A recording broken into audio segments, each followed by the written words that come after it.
aller au cinéma c'est bien, mais payer sa place 3,50 € c'est encore mieux. Je vous montre tout de suite 10 films à voir lors du printemps du cinéma.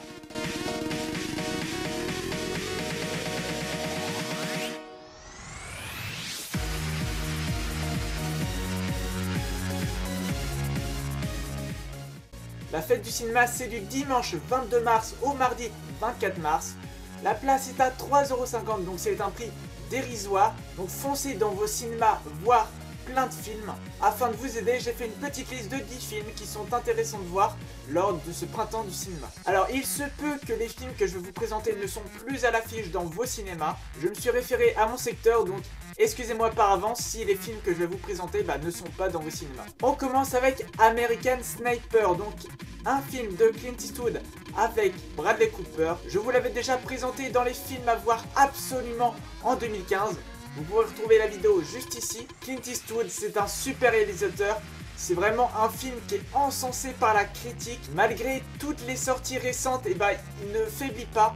Donc franchement, un super film qui me tarde de voir parce que j'ai pas pu encore le voir. Donc je pense que le printemps du cinéma, ça a été une bonne occasion de le voir. On continue avec Chappie, un film de Neil Blomkamp. Donc avec plein d'acteurs, Dev Patel, Hugh Jackman, etc. Il y en a plein. Franchement, ça a l'air d'être un bon film de science-fiction. Si vous aimez le genre, si vous aimez District 9 et tous les films de Neil Blomkamp, foncez le voir. En plus, à 3,50 €, franchement, c'est un super prix.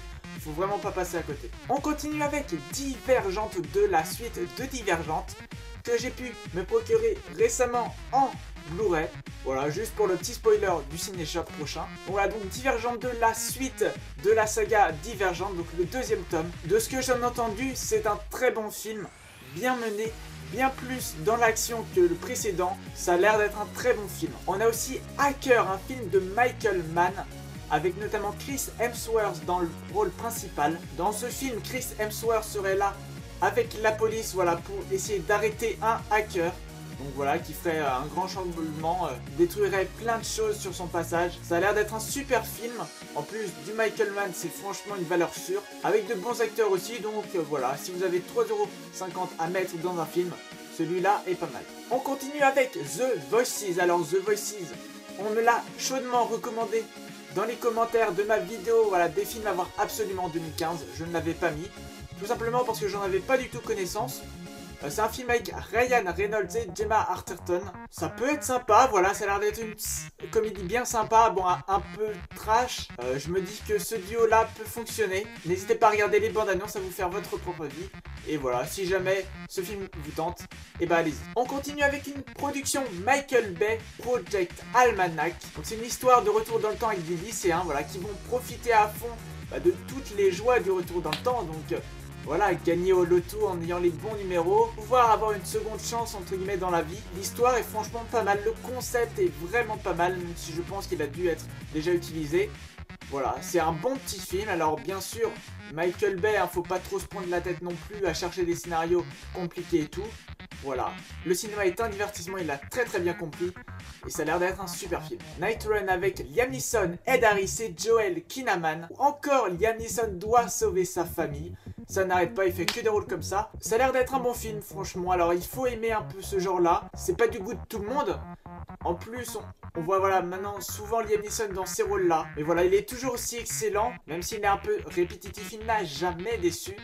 En tout cas moi, donc voilà, c'est pour ça que je vous conseille ce film. On continue avec un petit film sympa, voilà, une bonne comédie américaine, Annie, avec Jamie Foxx. Alors c'est l'histoire, voilà, d'une petite enfant qui est orpheline et qui va être recueillie par un candidat à la présidence, il me semble que c'est ça. Jamie Foxx, donc le candidat, va, entre guillemets, adopter cette petite Annie.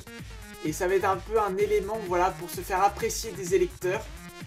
Au départ, c'est ça, c'est une stratégie. Et puis, petit à petit, voilà, Annie et Jamie Foxx vont créer des liens. Voilà, ça a l'air d'être une petite comédie bien sympa, voilà, sans prise de tête.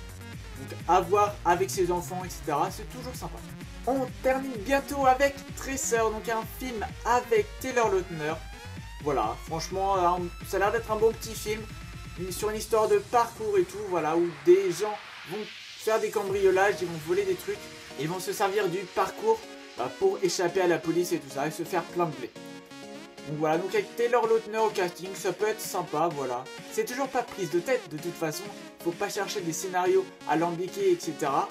Voilà, on est juste là pour passer un bon moment, c'est aussi le principe du printemps du cinéma. Donc si jamais ce genre de film vous plaît, bah foncez-y. Alors maintenant, je vais terminer avec un film qu'il me tarde de voir absolument. Il sort le 25 mars, donc après le printemps du cinéma. Mais vous pouvez toujours aller le voir lors du printemps du cinéma si vous avez la chance d'avoir une avant-première de ce film près de chez vous. Ou alors vous faites comme moi, si vous avez eu la chance de gagner des contre-marques BNP Paribas, voilà, pour prolonger d'une semaine le printemps du cinéma, comme ça, et ben voilà, vous pouvez aussi vous le voir la semaine d'après. Je parle de Diversion, un film avec Will Smith et Margot Robbie. C'est un peu un Ocean Eleven avec une histoire d'amour en plus. Deux acteurs qui sont franchement géniaux. Voilà, Will Smith c'est une valeur sûre du cinéma.